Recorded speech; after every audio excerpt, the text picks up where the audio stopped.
Hello friends, आप सभी का वृंदावन क्लासेस में एक बार फिर से स्वागत है। आज जो मैं टॉपिक आपके लिए लेके आई हूँ वो है पीसमील डिस्ट्रीब्यूशन ऑफ कैश। इस चैप्टर को समझने के लिए पहले आपको समझना होगा इस चैप्टर का नाम पीसमील डिस्ट्रीब्यूशन ऑफ कैश होता क्या है। डिस्ट्रीब्यूशन ऑफ कैश आप सबको पता है, कैश को डिस्ट्रीब्यूट करना। पीसमील क्या होता है? पीसमील का मतलब है पार्ट्स में, इंस्टॉलमेंट्स में कैश को डिस्ट्रीब्यूट करना। अब ये नौबत कब आती है जब फर्म को कैश डिस्ट्रीब्यूट करनी पड़ती है। जब एक पार्टनरशिप फर्म को डिसॉल्व किया जाता है, उसे बंद किया जाता है, वाइंड अप किया जाता है उस फर्म का, तब उस फर्म के ऊपर जो भी लायबिलिटीज़ होती है उसे पे करने के लिए फर्म को कैश डिस्ट्रीब्यूट करना पड़ता है। Piecemeal distribution of cash means distribution of cash in parts और इंस्टॉलमेंट्स। जब हम फर्म डिसॉल्व करते हैं, पार्टनर्स जब फर्म को बंद करते हैं, तो पार्टनर्स के पास दो सिचुएशंस होती हैं। एक होते हैं उनके पास असेट्स, एक होते हैं उनके पास लायबिलिटीज़। अब जब फर्म बंद करनी है तो असेट्स रख के क्या करेंगे? डेफिनेटली उन असेट्स को सेल करेंगे। सेल करेंगे मीन्स अकाउंटेंसी टर्म में कहेंगे असेट्स को रियलाइज़ करना।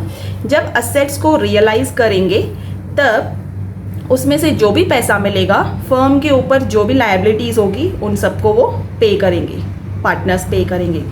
अब जब फर्म के पास जो असेट्स होते हैं, furniture, machinery, building, data, stock, वो सब एक के एक दिन में तो सेल नहीं हो जाएंगे।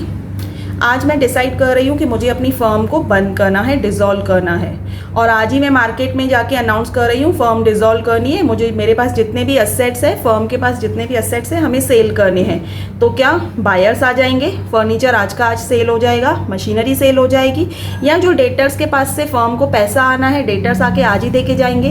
नहीं। इस पीरियड को, इस सब प्रोसीजर को टाइम लगता है और ये धीरे धीरे होता है। जब हमारे असेट्स धीरे धीरे सेल होंगे वैसे ही हम धीरे धीरे लायबिलिटीज़ पे करेंगे। अब क्रेडिटर्स आएंगे, पहले कहेंगे हमें दो पैसा, बिल्स पेएबल, हमें बिल्स पेएबल का पैसा चुकाना है। अगर बैंक से हमने लोन लिया हुआ है तो बैंक वाले कहेंगे पहले हमें पैसा दो। अब ये प्रोसीजर होता है, ऑर्डर ऑफ पेमेंट होता है कि किस बंदे को, किस लायबिलिटी को हमें पहले पे करना है और किस लायबिलिटी को हमें बाद में पे करना है। तो ये ऑर्डर ऑफ पेमेंट आज हम इस वीडियो में सीखेंगे। आप सबको अगर ये ऑर्डर ऑफ पेमेंट समझ में आ गया तो आपको ये चैप्टर बहुत इजी लगने लगेगा। आइए सीखते हैं ऑर्डर ऑफ पेमेंट क्या होता है और कैसे होता है।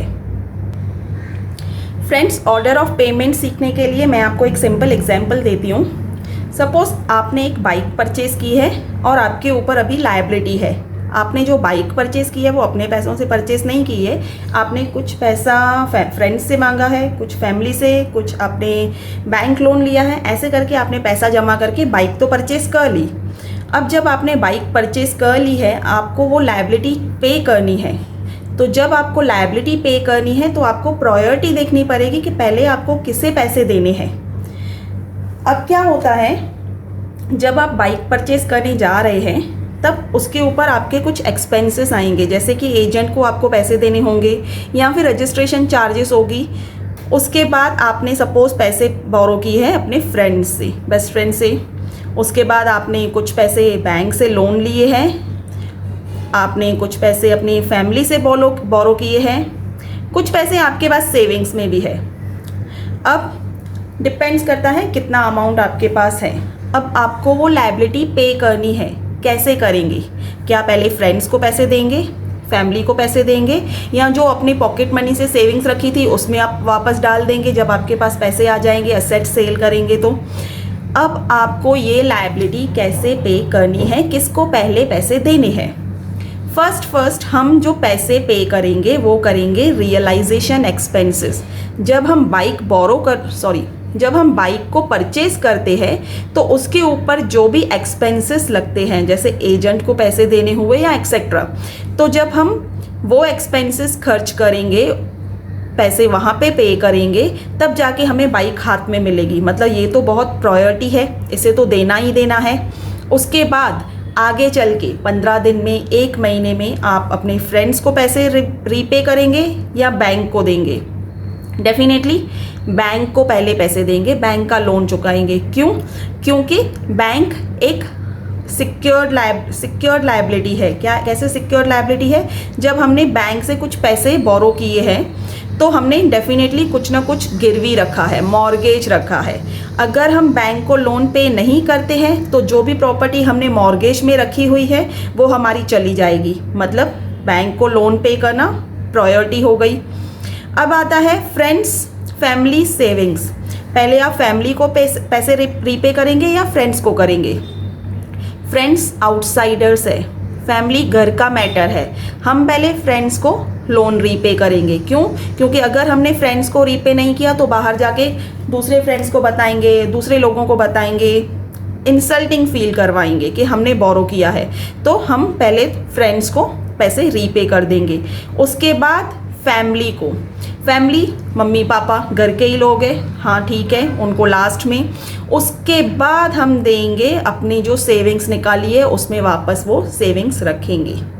तो ये हमारा जो एग्जाम्पल है ये आपका सेम यहीं पे ऑर्डर ऑफ पेमेंट में आपका काम आएगा।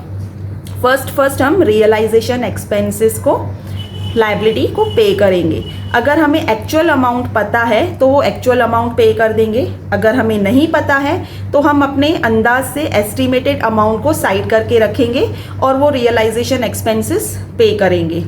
उसके बाद आता है कॉन्टीजेंट लायबिलिटी। कॉन्टीजेंट लायबिलिटी आपके इस चैप्टर में नहीं है एफवाई में, फिर भी मैं एक्सप्लेन कर देती हूँ।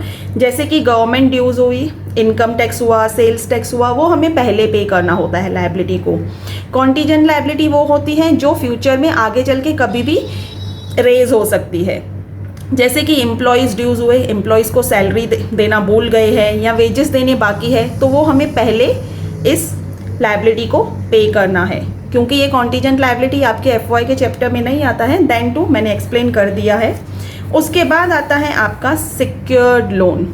सिक्योर्ड लोन मीन्स आपका जो बैंक लोन हुआ, आपने जो बैंक ओवरड्राफ्ट लेके रखा है, आपके सिक्योर्ड क्रेडिटर्स है, आपको उन सबको लायबिलिटी पे करनी है। सिक्योर्ड लोन के बाद आता है अनसिक्योर्ड क्रेडिटर्स या अनसिक्योर्ड लोन। अनसिक्योर्ड लायबिलिटी में कौन आता है? Unsecured creditors, bills of payment. इन सब को देने के बाद फर्म, जो भी पार्टनर्स ने फर्म को लोन दिया है उनका लोन रीपे करेगी, लायबिलिटी चुकाएगी। पार्टनर्स को देने के बाद, पार्टनर्स का लोन रीपे करने के बाद लास्ट में आता है पार्टनर्स कैपिटल। स्टार्टिंग में जो पार्टनर्स कैपिटल इंट्रोड्यूस करते हैं बिजनेस को, फर्म को चलाने के लिए, अल्टीमेटली जब बिजनेस वाइंड अप होता है तो पार्टनर्स अभी अपनी कैपिटल भी वापस मांगते हैं कि हम अपनी कैपिटल जो भी इंट्रोड्यूस की थी वो हम ले जाएं। तो लास्ट में पार्टनर्स को कैपिटल रीपे करना पड़ता है। ये आपका ऑर्डर ऑफ पेमेंट है, जिसमें पहले आता है रियलाइजेशन एक्सपेंसेस, देन आता है secured liability, unsecured liability, loan from partners and partners capital. Friends, I hope आप सभी को ये ऑर्डर ऑफ पेमेंट अच्छे से समझ में आया होगा। अब हम आगे चलते हैं, देखते हैं इस पीसमील डिस्ट्रीब्यूशन ऑफ कैश को सॉल्व करने के मेथड्स क्या है।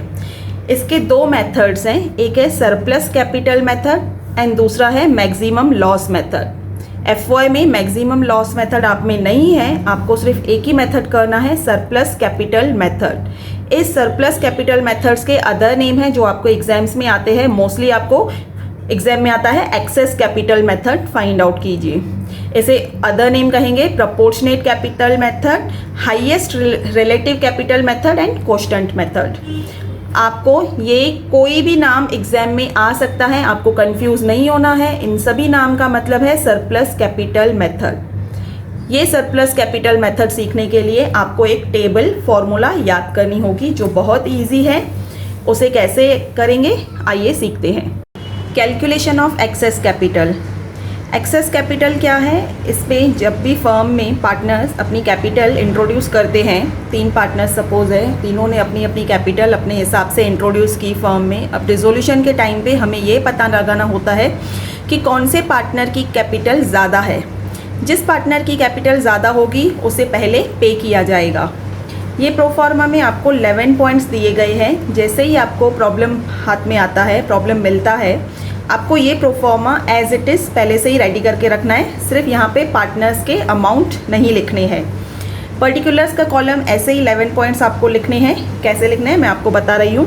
पहले आपको लिखना है प्रॉफिट शेयरिंग रेशो, जो आपको प्रॉब्लम में दिया गया होगा। उसके बाद सेकेंड पॉइंट आती है एडजस्टेड कैपिटल। एडजस्टेड कैपिटल क्या होती है? आपको ना पार्टनर्स की कैपिटल बैलेंस शीट में दी जाएगी। उस कैपिटल में अगर आपको बैलेंस शीट में रिजर्व्स दिए गए हैं, जर्नल रिजर्व है, तो कैपिटल में ऐड करेंगे, और अगर ड्राइंग्स आपको बैलेंस शीट में दी गई है तो वो इसमें से माइनस करेंगे। अगर आप कैपिटल में रिजर्व्स ऐड करते हैं और ड्राइंग्स को माइनस करते हैं तो वो बन जाएगी आपकी एडजस्टेड कैपिटल। इसके बाद थर्ड पॉइंट आती है यूनिट कैपिटल। अब यूनिट कैपिटल क्या होता है? जब एडजस्टेड कैपिटल को प्रॉफिट शेयरिंग रेशो से डिवाइड करते हैं तो हमें मिल जाता है यूनिट कैपिटल। उसके बाद आता है बेस कैपिटल। बेस कैपिटल मतलब हमें यूनिट कैपिटल की जो लोएस्ट कैपिटल आएगा, जो भी यहाँ पे अमाउंट आएगा, इन तीनों पार्टनर्स में से जिसका भी अमाउंट कम में कम होगा, लोएस्ट होगा, उसे हम एज अ बेस कैपिटल करके ट्रीट करेंगे। Lowest amount of 3, unit capital का सबसे कम में कम amount. Proportionate capital. Proportionate capital क्या होता है? जो भी बेस कैपिटल होता है, जब हम उसको प्रॉफिट शेयरिंग रेशो से मल्टीप्लाई करेंगे तो हमें मिल जाएगा प्रोपोर्शनेट कैपिटल। मतलब 4 मल्टीप्लाइड बाय 1, 4 मल्टीप्लाइड बाय 1, तो हमें मिल जाएगा प्रोपोर्शनेट कैपिटल। लास्ट में 6th पॉइंट है हमें एक्सेस कैपिटल। एक्सेस कैपिटल क्या होता है? जब हम एडजस्टेड कैपिटल में से प्रोपोर्शनेट कैपिटल को माइनस करते हैं, मतलब सेकेंड पॉइंट में से 5th पॉइंट को माइनस करेंगे तो हमें मिल जाएगी एडजस्टेड कैपिटल। अब आप सोचेंगे कि मैंने यहाँ पे लास्ट पॉइंट क्यों कहा? लास्ट पॉइंट इसलिए कहा क्योंकि आपको सिर्फ ये 6 पॉइंट्स ही याद करनी है। अगर आपने ये 6 पॉइंट्स, 6 प्रोफॉर्मा लर्न कर लिया, इसके बाद 7 to 11 सब रिपीट करने हैं। कैसे? 7th में सेम आपको प्रॉफिट शेयरिंग रेशो जो आपने फर्स्ट में लिखा है वैसे ही। उसके बाद यूनिट कैपिटल, आपको यूनिट कैपिटल आ जाएगा। कैसे? अब आप पहले यहाँ पे आपने क्या किया था? एडजस्टेड कैपिटल को प्रॉफिट शेयरिंग से डिवाइड किया था। अब आप क्या करेंगे? यहाँ पे जो न्यू कैपिटल आएगा, यूनिट कैपिटल, एक्सेस कैपिटल को प्रॉफिट शेयरिंग से डिवाइड करेंगे।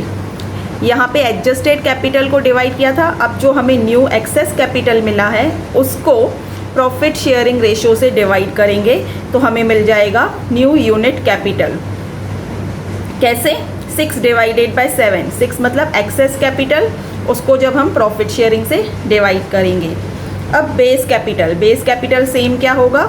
जो हमें यूनिट कैपिटल मिलेगा, जो इन तीनों में सबसे लोएस्ट अमाउंट होगा, सबसे कम में कम अमाउंट होगा, उसे हम बेस कैपिटल करके ट्रीट करेंगे। उसके बाद आएगा प्रोपोर्शनेट कैपिटल। प्रोपोर्शनेट कैपिटल क्या होता है? Proportionate capital same base capital को जब हम प्रॉफिट शेयरिंग रेशो से मल्टीप्लाई करेंगे, 9 मल्टीप्लाइड बाय 7, बेस कैपिटल को जब हम प्रोपोर्शनेट कैपिटल से प्रॉफिट शेयरिंग रेशो से मल्टीप्लाई करेंगे तो हमें मिल जाएगा proportionate capital. And last finally final excess capital. Final excess capital क्या होगा? जब हम एक्सेस कैपिटल में से प्रोपोर्शनेट कैपिटल माइनस करेंगे। फर्स्ट ऊपर वाली स्टेज में क्या कर रहे थे? एडजस्टेड कैपिटल में से प्रोपोर्शनेट कैपिटल माइनस कर रहे थे। अब यहाँ पे एक्सेस कैपिटल में से प्रोपोर्शनेट कैपिटल माइनस करेंगे तो हमें मिलेगा फाइनल एक्सेस कैपिटल। फ्रेंड्स, हमने सीखा एक्सेस कैपिटल का स्टेटमेंट क्या होता है, ऑर्डर ऑफ पेमेंट क्या होता है। अब हम एक प्रॉब्लम सॉल्व करेंगे। इस प्रॉब्लम में हम लोग फाइंड आउट करेंगे स्टेटमेंट ऑफ एक्सेस कैपिटल। आपके सामने ये प्रॉब्लम मैंने दिया है, आप प्लीज़ इसका स्क्रीनशॉट निकाल दीजिए ताकि हम प्रॉब्लम सॉल्व कर सकें। Statement of excess capital find out करने के लिए, जैसे कि मैंने आपको एक्सप्लेन किया कि आपको सेम ऐसे ही प्रोफॉर्मा पहले से ही बना के रखना है, जिसमें आपका आएगा steps, particulars, partner 1, partner 2, partners 3। अब इस प्रॉब्लम में आपको पार्टनर्स के नाम दिए गए हैं A, M, R, तो हम लोग यहाँ पे लिखेंगे partner A, partner M, partner R। उसके बाद आपको जैसे 11 पॉइंट्स मैंने बताया वैसे ही लिखने हैं एक्चुअल कैपिटल्स या adjusted capital, then profit sharing ratio, unit capital, base capital, proportionate capital, excess capital. Again profit sharing ratio, unit capital, base capital, proportionate capital, final excess capital. अब प्रॉब्लम में आइए, देखिए आपको कैपिटल्स दिए गए हैं, ए का 38,000, एम का 24,000, आर का 18,000। तो हम यहाँ पे एक्चुअल कैपिटल्स में ए पार्टनर के सामने लिखेंगे 38,000, एम का 24,000 एंड आर का 18,000। इसके बाद हमारा नेक्स्ट स्टेप है प्रॉफिट शेयरिंग रेशो। अब इस प्रॉब्लम में आपको प्रॉफिट शेयरिंग रेशो दिया गया है। लास्ट पॉइंट देखिए, the partners shared profit and losses in the ratio of 2:2:1। आपको प्रॉब्लम में प्रॉफिट शेयरिंग रेशो दिया गया है 2:2:1। तो आप यहाँ पे प्रॉफिट शेयरिंग रेशो के सामने लिखेंगे 2:1। अब यूनिट कैपिटल फाइंड आउट करेंगे। Unit capital, adjusted capital actual capital को प्रॉफिट शेयरिंग रेशो से डिवाइड करेंगे। 38,000 को 2 से डिवाइड करेंगे 19,000, 24,000 को 2 से डिवाइड करेंगे 12,000, 18,000 को 1 से डिवाइड करेंगे 18,000। अब फाइंड आउट करना है बेस कैपिटल। बेस कैपिटल क्या होता है? Lowest unit capital. ये जो आपको कैपिटल्स मिले हैं यूनिट कैपिटल 19,000, 12,000, 18,000, इन तीनों में सबसे कम अमाउंट, लोएस्ट अमाउंट किसका है? 12,000 का। उसको सर्किल करेंगे और ये सेम 12,000 हम यहाँ पे लिखेंगे तीनों कॉलम्स में, 12,000, 12,000 एंड 12,000। इसके बाद है proportionate capital. Proportionate capital means base capital multiplied by profit sharing ratio. हमारा बेस कैपिटल है 12,000। जब हम इसको प्रॉफिट शेयरिंग रेशो से ए पार्टनर का ए पार्टनर के प्रॉफिट शेयरिंग रेशो से मल्टीप्लाई करेंगे, एम का एम के साथ, आर का आर के साथ। 12,000 को प्रॉफिट शेयरिंग रेशो है ए का 2, तो 12,000 को 2 से मल्टीप्लाई करेंगे तो प्रपोर्शनेट रेशो आ जाएगा 24,000। अगेन 12 का 2 से करेंगे 24,000, 12 का 1 से करेंगे 12,000। मल्टीप्लाई करने के बाद ये हमें मिल गया प्रपोर्शनेट कैपिटल। अब हम चलेंगे एक्सेस कैपिटल की तरफ। एक्सेस कैपिटल क्या है? एक्चुअल कैपिटल में से हम प्रपोर्शनेट कैपिटल माइनस करेंगे। 38,000 में से 24,000 माइनस करेंगे, कितना बचा? 14,000। 24,000 में से 24,000 माइनस करेंगे, नील, 0। 18,000 में से 12,000 माइनस करेंगे, 6,000। फ्रेंड्स, जब हम एक्सेस कैपिटल की तरफ आते हैं तब हमें किसी न किसी एक पार्टनर का एक्सेस कैपिटल 0 आना ही चाहिए। जब यहाँ पे आपका 0 आएगा मतलब आपका यहाँ पे आप सही दिशा में जा रहे हैं। अब इस पार्टनर का कैपिटल यहाँ पे ख़त्म हो गया। आगे चल के इस पार्टनर के जितने भी हम लोग के यूनिट, बेस, कैपिटल ये सब होंगे उसमें हम लोग डैश डाल देंगे, क्योंकि हमें उसमें अभी आगे कुछ भी फाइंड आउट नहीं करना है। अब 7 स्टेप आता है profit sharing ratio. Profit sharing ratio कितना था? 2:2:1। क्योंकि यहाँ पे कुछ नहीं लिखने का है तो नील कर देंगे। यूनिट कैपिटल, यूनिट कैपिटल का मतलब क्या है? Excess capital divided by profit sharing ratio. Excess capital कितना आया? 14,000। 14,000 को प्रॉफिट शेयरिंग रेशो 2 से डिवाइड करेंगे तो कितना आएगा? 7,000। आर पार्टनर का 6,000 को 1 से करेंगे तो 6,000। इसके बाद हमें फाइंड आउट करना है base capital. Base capital means lowest unit capital. अभी यहाँ पे 7,000 है, यहाँ पे 6,000 है, तो हमारा लोएस्ट अमाउंट कौन सा है? 6,000। 6,000 को बेस अमाउंट लेके दोनों कॉलम्स में लिखेंगे 6,000, 6,000। अब प्रपोर्शनेट कैपिटल फाइंड आउट करना है। प्रपोर्शनेट कैपिटल का मतलब है base capital multiplied by profit sharing ratio. ये हमारा ए पार्टनर का बेस कैपिटल है 6,000, जिसको प्रॉफिट शेयरिंग रेशो 2 से मल्टीप्लाई करेंगे। 6,000 multiplied by 2 means 12,000। 6000 multiplied by 1 6000। Final excess capital, final excess capital का मतलब होता है एक्सेस कैपिटल में से प्रोपोर्शनेट कैपिटल को माइनस करना। एक्सेस कैपिटल है 14,000, उसमें से जब हम 12,000 को माइनस करेंगे तो हमारा अमाउंट आएगा 2,000, इसमें तो नील। 6,000 में से 6,000 माइनस करेंगे तो यहाँ पे भी आ जाएगा नील। मतलब ये हमारा हुआ फाइनल एक्सेस कैपिटल। जो ए पार्टनर है वो 2,000 M partner and R partner से ज़्यादा लेके आया है। और ऑर्डर ऑफ पेमेंट के हिसाब से जब हम पेमेंट करेंगे लायबिलिटीज़ में, जब हम कैपिटल पे पहुँचेंगे तो पहले हम पार्टनर ए का कैपिटल उसको रीपे करेंगे।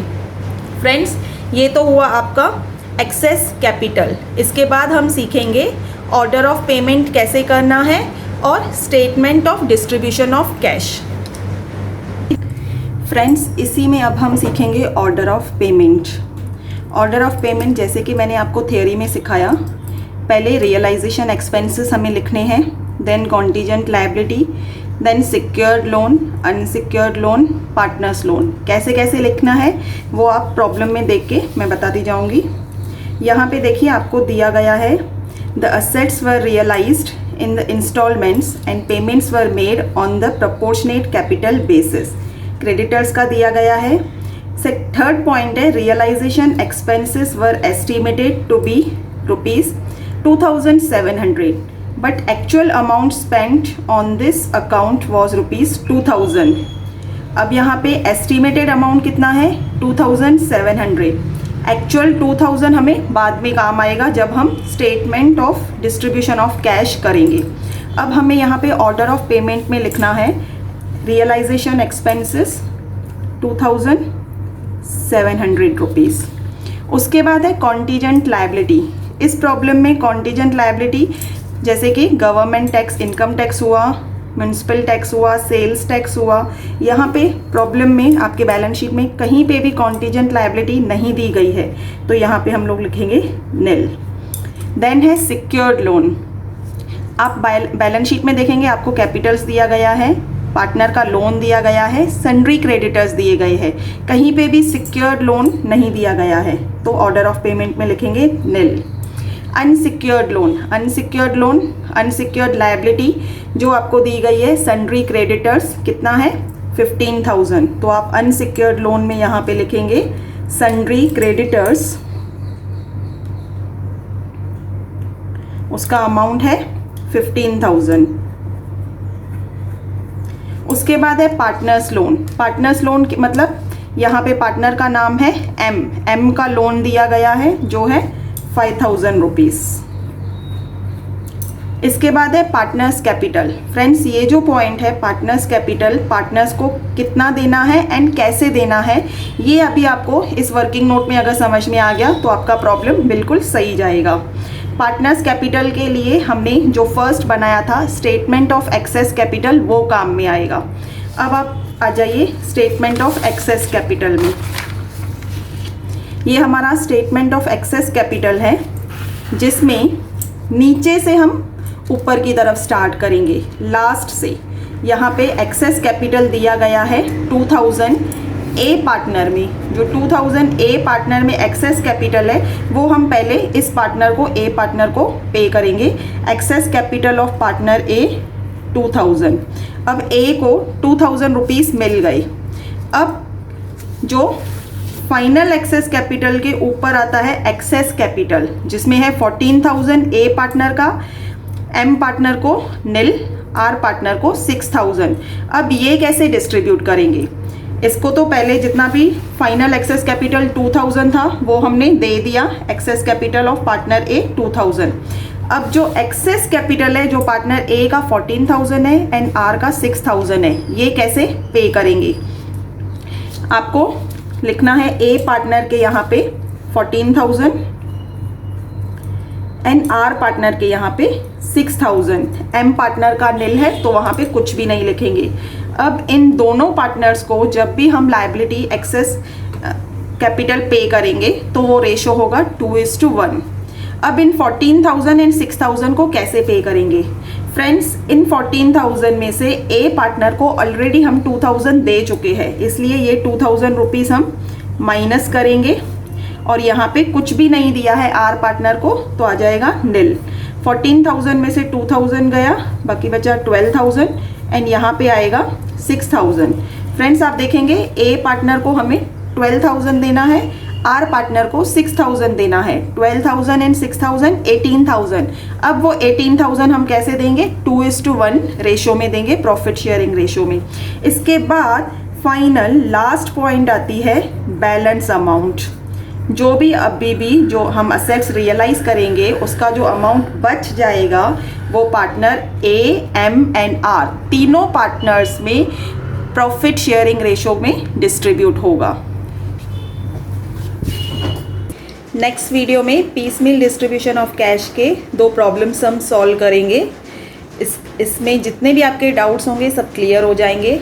आई होप आपको मेरा ये वीडियो अच्छा लगा होगा, आपको एक्सप्लेनेशन समझ में आई होगी। अगर आपको डाउट्स है तो आप कमेंट्स कर सकते हैं, पूछ सकते हैं। Thank you. प्लीज़ मेरे इस वीडियो को लाइक कीजिए, शेयर कीजिए एंड सब्सक्राइब कीजिए।